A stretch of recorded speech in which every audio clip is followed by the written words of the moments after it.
The Pacific War, Japanese triumph in China. The Pacific War, often synonymous with the conflict between Japan and the Allies during World War II, involved multiple theaters of combat across the vast expanse of the Pacific and Asia. One of the earliest and most significant chapters of the Pacific War was the Japanese conquest of China, a campaign that predates the United States' entry into the war by several years and would ultimately shape the broader conflict in Asia. Japan's military triumphs in China were crucial in establishing their imperial ambitions, but the victory was not without consequences, both for China and for the future course of the Pacific War. Context: the prelude to war in China. The roots of Japan's involvement in China lie in its imperial ambitions, which were formed during the Meiji era 1868 to 1912. As Japan rapidly modernized, it sought to expand its empire to secure resources and exert control over East Asia. In the early 20th century, Japan had already established a foothold in China through the acquisition of Taiwan in the 1895 Treaty of Shimonoseki and the establishment of spheres of influence in Manchuria following the Russo-Japanese War of 1904 to 1905. By the 1930s, Japan had developed a policy of aggressive expansionism, believing that control of China would provide vital resources and establish Japan as the dominant power in Asia.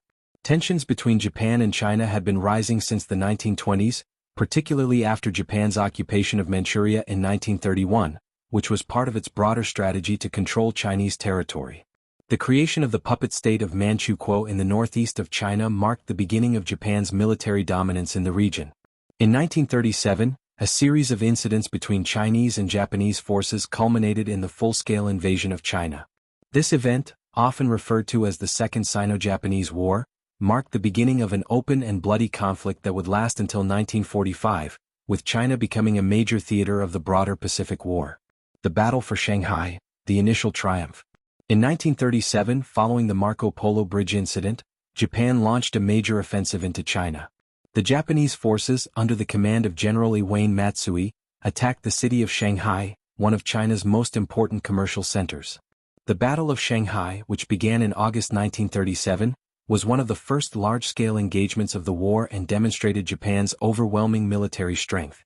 The battle was marked by fierce urban fighting, with Chinese forces under Generalissimo Chiang Kai-shek putting up determined resistance. Despite their valor, the Chinese were heavily outmatched by the better-equipped and more technologically advanced Japanese military. The Japanese utilized their superior air force, artillery, and modern tactics to break through Chinese defenses.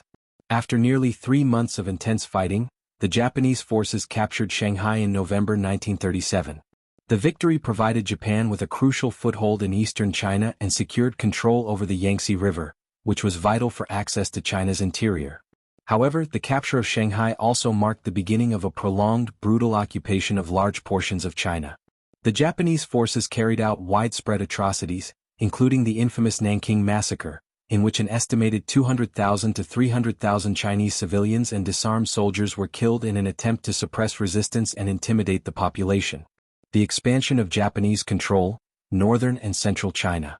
After the fall of Nanking, Japan expanded its territorial control throughout China, pushing further into the heartland of the country. By 1938, Japan controlled much of eastern China, including the major cities of Shanghai, Nanking, and Hangzhou, as well as significant portions of the Yangtze River Valley. However, despite these military victories, Japan found it increasingly difficult to maintain control over such vast and culturally diverse territory. Japanese forces faced stiff resistance from Chinese nationalist forces led by Chiang Kai-shek's Kuomintang (KMT), as well as from communist guerrillas under Mao Zedong. The Chinese government relocated its capital to Chongqing in the interior, and the KMT, though weakened, continued to resist the Japanese occupation with the aid of limited international support. At the same time, communist forces waged a guerrilla campaign in the rural areas, making it difficult for Japan to pacify the Chinese countryside. Japan's military control in China was tenuous at best. While they held key cities and strategic locations, vast swathes of territory remained in Chinese hands.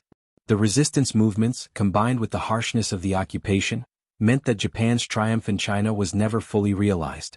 Despite initial successes, Japan's strategic position in China remained precarious throughout the war.